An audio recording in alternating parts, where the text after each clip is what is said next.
రంగనాథ్ పేరు చెప్పినట్టుగానే ఆ పేరుకి అర్థంలానే 460 మార్క్స్ తోని ఖచ్చితంగా జిఆర్ఎల్లో ఒక టాప్ 150 బిలో అయితే ఉంటారు. ఎందుకంటే మనం సర్వే చేశాము. ఇప్పుడైతే టీజీపీఎస్సీ అయితే మార్క్స్ మాత్రమే పెట్టింది. ఆ మార్క్స్కి అనుగుణంగా మనం చూసినట్టయితే 460 మార్క్స్ వచ్చాయి. మనం వాళ్ళ ఫాదర్ కూడా ఇక్కడ ఉన్నారు. మనం ఖచ్చితంగా వాళ్ళ ప్రౌడ్ ఫాదర్ని కూడా మనం కంగ్రాచులేట్ చేయాల్సిన అవసరం ఎంత ఉంది. Please sir, from on Vishnu IAS academy behalf congratulations to you first of all.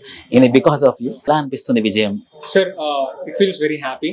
చాలా అన్సర్టనిటీ విషయం, చాలా అనిశ్చితి, అసలు ఎగ్జామ్ జరుగుతుందా జరగదా అని ఎన్విరాన్మెంట్ లో రాసాం సార్. లైక్ అప్పటికి కూడా మెయిన్స్ రాసేటప్పుడు కూడా చాలా మంది పుకార్లు ఉదంతాలు, ఎన్విరాన్మెంట్ కరెక్ట్ లేకుండే, what is not focused environment. అయినా కూడా I was like focused only on examination. ఒక 2-3 సార్లు క్యాన్సిల్ అయిపోతే 2-3 సార్లు రాద్దాం. ఇంతకుముందు ఒక 2 సార్లు ప్రిలిమ్స్ రాసాం కదా, అలా విధంగానే రాద్దాం.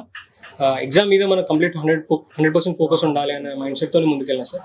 అండ్ మన దగ్గర ముఖ్యంగా మనకి డైలీ పంపించే పీడిఎఫ్స్ విష్ణు ఐఏఎస్ చాలా హెల్ప్ అయినాయి నాకు personally. And it really optimised my preparation.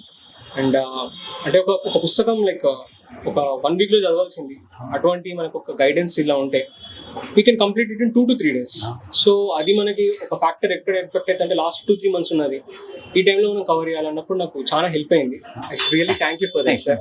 Thank you so much. And it feels very happy sir. అంటే కష్టానికి ఒక సాటిస్ఫాక్షన్ వచ్చింది అన్నట్టు అనిపిస్తుంది. So I feel happy sir. ఆర్టీసీలో ఒక మెకానిక్ పోస్ట్ లో ఉన్నటువంటి ఫాదర్, రంగనాథన్ వాళ్ళ ఫాదర్